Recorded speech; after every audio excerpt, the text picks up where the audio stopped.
Already చాలాసార్లు చాలామంది మాట్లాడున్నారు, పేపర్లో వచ్చింది. సో కొత్తగా నేను దీంట్లో యాడ్ చేసేది ఏం లేదు కానీ, so will go to more interesting subjects. Okay, సరే. మా భారత అక్క పేపర్ సాక్షి భారతి పేపర్. చంద్రబాబు నాయుడు 4 రూపాయలకు కొనేశాడు, చంద్రబాబు 4 రూపాయలకు కొనేశాడు, చంద్రబాబు 4 రూపాయలకు కొనేశాడు, చంద్రబాబు 4. ఒకే పాట, 4 రూపాయల 43 పైసలు. ఇప్పుడు నేను అడుగుతున్నా, కొన్నాం, మేము కొనలేదని చెప్పలేదా? కొన్నావా? 4 రూపాయల 43 పైసలకు కొన్నాం. మమ్మల్ని మీరు దొంగ అంటున్నారు.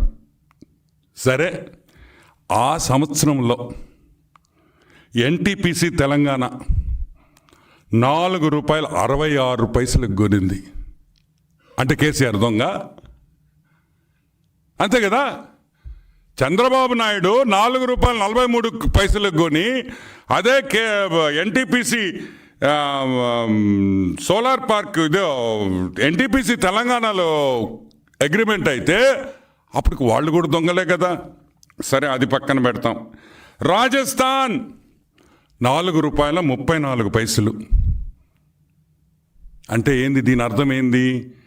ఈ స్టేట్స్లో కాదు, ఒక ఆంధ్రానే కాదు, ఆ రోజు భారతదేశంలో ఉండిన రేట్ అది. భారతదేశంలో ఉండిన రేటు ఆ రోజు 4 రూపాయల 43 పైసల నుంచి 4 రూపాయల 67 పైసల వరకు వేరియేషన్ ఉండింది. ఆ రేటే చంద్రబాబు నాయుడు కొన్నారు. అనంతపూర్ సోలార్ పార్క్కి చేసిన పీపీఐలో అన్ని రాష్ట్రాల్లో చేసిన ప్రైజులో అతి తక్కువ ప్రైజ్ చంద్రబాబు నాయుడు గారిదే అని కూడా నేను మనవి చేస్తున్నా. మరి ఎక్కడ జరిగింది తప్పు? కలాం రెడ్డి, తెల్లగడ్డం కలాం రెడ్డి, ఎక్కడ జరిగిందయ్యా? మా మీదకి ఎఫ్బిఐ రాలేదే, మా మీద సిబిఐ రాలేదే. నువ్వు గవర్నమెంట్లో ఉన్నావు, మేము తప్పు చేసి చంద్రబాబు నాయుడు మోసం చేసి లంచం తిని ఆ రోజు చేసుంటే నువ్వెందుకు కేసు పెట్టలేదు, ఎందుకు ఎంక్వైరీ పెట్టలేదు అని అడుగుతున్నా. ఆ రోజు అబ్దుల్ కలాం రెడ్డి ఐఏఎస్ ఆఫీసర్ కదా, ఏం రెడ్డి నువ్వు ఎందుకు కేసు పెట్టలేదు చంద్రబాబు నాయుడు మీద? ఎందుకు పెట్టలేదు? నువ్వు చెప్పావు కదా, ప్రెస్ మీట్లో చెప్పావు అవకతవకలు జరిగినాయా. ఎందుకు పెట్టలే? అది పెట్టేదానికి ఘోష ఒకటి ఉంటే కదా పెట్టేదానికి. ఏం పెడతారా? మాది ఓపెన్ బుక్, మేమేం రాసుకోవాల్సిన అవసరంలా. మా ప్రతి జీవో వెబ్సైట్ మీద ఉంటుంది, మా ప్రతి జీవో వెబ్సైట్ మీద ఉంటుంది. ఎవరు కావాలన్నా చూడొచ్చు. మీలాగా దొంగ జీవోలు రాలేము, దొంగ మీటింగ్లు. ఈరోజు చంద్రబాబు నాయుడు గారు ఎవరినైనా కలిస్తే ఓపెన్, చీఫ్ సెక్రటరీ ఉంటాడు, కన్సర్న్ మినిస్టర్ ఉంటాడు, పేషీలు కాఫీలు ఇచ్చేవాళ్ళు ఉంటారు, టీలు ఇచ్చేవాళ్ళు ఉంటారు, బిస్కెట్లు ఇచ్చేవాళ్ళు ఉంటారు. కానీ నువ్వు కలిస్తే నువ్వు నీ భార్య తప్పితే ఎవరుండరు. అదేందా? ఓ ముఖ్యమంత్రిగా ఒక ఇండస్ట్రియలిస్ట్ని కలిసినప్పుడు అందరూ ఉంటారు, నోట్స్ రాసుకుంటుంటారు వాళ్ళు ఏం మాట్లాడుకున్నారని. మీరు మాత్రం అటంటుంటారు. ఎందుకు సీక్రెట్ మీటింగ్లు అంటే, మీరు మాట్లాడే లంచాలు, మీరు చేసుకునే నెగోషియేషన్స్ బయటకు రాకూడదు కాబట్టి, ఎవరికి తెలవకూడదు కాబట్టి. కానీ నువ్వు ఒకటే పొరపాటు చేసావు. వాడు మామూలుడు కాదు, ఆడు అమెరికాలో ఉండేవాడు, FBI federal bureau of investigation. నువ్వు ప్యాంటు షర్ట్ వేసుకుంటేనే నీ ఫోటో తీసేస్తాడు న్యూడ్గా. అంత తెలివిగల్లోడు వాడు, మామూలుడు కాదోడు. వాడు మొత్తం మీరు ట్రాక్ చేశాడు. మీరు చేసిన కాన్వర్జేషన్స్ ట్రాక్ చేశారు, మీరు పెట్టిన వాట్సాప్ మెసేజ్లు తీసుకున్నారు, మీరిచ్చిన మెయిల్స్ పంపించిన మెయిల్స్ కూడా వాళ్ళు అన్ని తీసుకొని అన్ని దీంట్లో ఆ డాక్యుమెంట్స్ కూడా తొందరలో కోర్టుకు ప్రజెంట్ చేస్తామని రాసున్నారు. మొత్తం డాక్యుమెంటరీ ఎవిడెన్స్ తొందరలో 1 నెల రోజుల లోపల డాక్యుమెంటరీ ఎవిడెన్స్ మొత్తం కూడా బయటకు వస్తుందని కూడా నేను మీకు మనవి చేస్తా ఉన్నాను. అది పక్కన పెడతాం for a minute. 2019 Jaganmohan Reddy ముఖ్యమంత్రి అయిన తర్వాత ఒక అద్భుతమైన ఆలోచన వచ్చింది. అప్పుడప్పుడు నవ్వద్దా? ఎందుకు నవ్వుతున్నారు మీరు? రాకూడదా? మంచి ఆలోచన జగన్మోహన్ రెడ్డికి అంటే అంత చెడ్డోడా?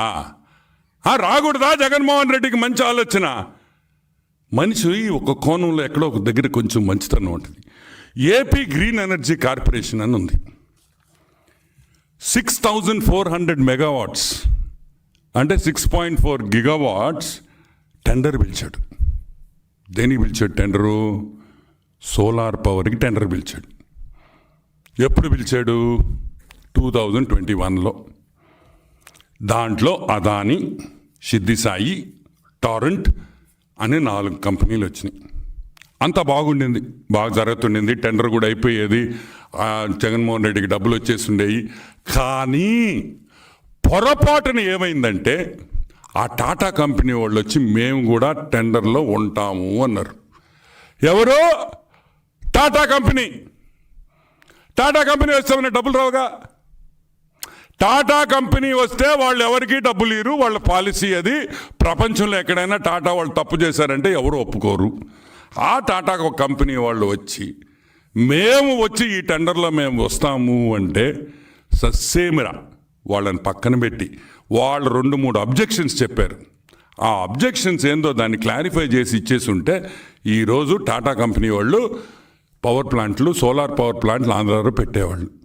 దాంతోపాటు షిర్దీ సాయి, మిగతా కంపెనీస్ అన్నీ ఉన్నాయి. మేము అడుగుతున్నాం, టాటా వాళ్ళు డబ్బులు ఇయ్యరు కాబట్టి, టాటా వాళ్ళు లంచం మీరు తీసుకోలేరు కాబట్టి, వాళ్ళు ఇవ్వరు కాబట్టి ఈ టెండర్ని మొత్తాన్ని క్యాన్సిల్ చేసేసి నాశనం చేసి హైకోర్టుకు వెళ్ళి హైకోర్టులో పడుంది. ఇప్పుడు హైకోర్టులో పడుంది. లోవర్ కోర్టులో ఏమని వచ్చింది? టాటా కంపెనీ వాళ్ళు చేసిన అబ్జెక్షన్స్ కరెక్టు, టాటా కంపెనీ వాళ్ళు చెప్పింది కరెక్టు, 100% నిజం అని చెప్పింది. ఇప్పుడు గవర్నమెంటు, జగన్మోహన్ రెడ్డి గవర్నమెంట్ దాన్ని అప్పీల్ చేశారు ఆ రోజు. సో 6,400 మెగావాట్లకి ఆంధ్రప్రదేశ్కి రావాల్సింది నాశనం చేసి, సున్నా చేసి, డబ్బులు లంచాలు రావట్లేదని టాటా కంపెనీ వాళ్ళు ఈరని దీన్ని నాశనం చేసింది జగన్మోహన్ రెడ్డి కాదా అని మేము అడుగుతున్నాం. సరే, అది పక్కన పెడదాం. ఇంకో భలే జోక్ చెప్పాలి మీకు. 2014లో సిబిఎన్ గారు ఒక 5 PPAలు సైన్ చేశారు. 5 PPAలు వాళ్ళు వచ్చేసారు. కర్నూలు, అనంతపూర్లో స్టార్ట్ చేసేసారు ప్లాంట్స్. ప్రొడక్షన్ కూడా స్టార్ట్ అయిపోయింది. మిగతా వాళ్ళందరూ క్యూలో ఉన్నారు. Chandrababu visionary, Chandrababu visionary, Chandrababu visionary అని వచ్చారు. ఎస్బి ఎనర్జీ, సాఫ్ట్ బ్యాంక్, అయాన్ స్ప్రింగ్ వీళ్ళందరూ PPAలు సైన్ చేసుకున్నారు. అప్పుడు జగన్మోహన్ రెడ్డి రాగానే ఈ PPAల మీద హైకోర్టు పోయిన విషయం మీకు అందరికీ తెలుసు. మిగతా వాళ్ళందరూ హైకోర్టుకు పోయారు. ఎందుకు? జగన్మోహన్ రెడ్డి ఈ PPAలు నేను క్యాన్సిల్ చేస్తాను, నాకు వద్దు అన్నాడు.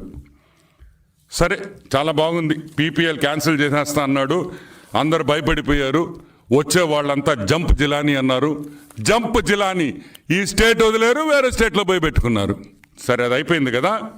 SB energy, SoftBank, SB energy, SoftBank వాళ్ళు చేసిన MOU. ఎవరు SoftBank? One of the biggest fund investors in Japan, in the world.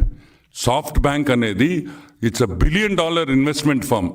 Startup కంపెనీస్లో అంతా ఇన్వెస్ట్ చేస్తుంది సాఫ్ట్ బ్యాంక్. అటువంటి కంపెనీని మీరు వెనక్కి పంపించారంటే లంచాలకు కాకపోతే దేనికని కూడా మేము మనవి చేస్తూ ఉన్నాం.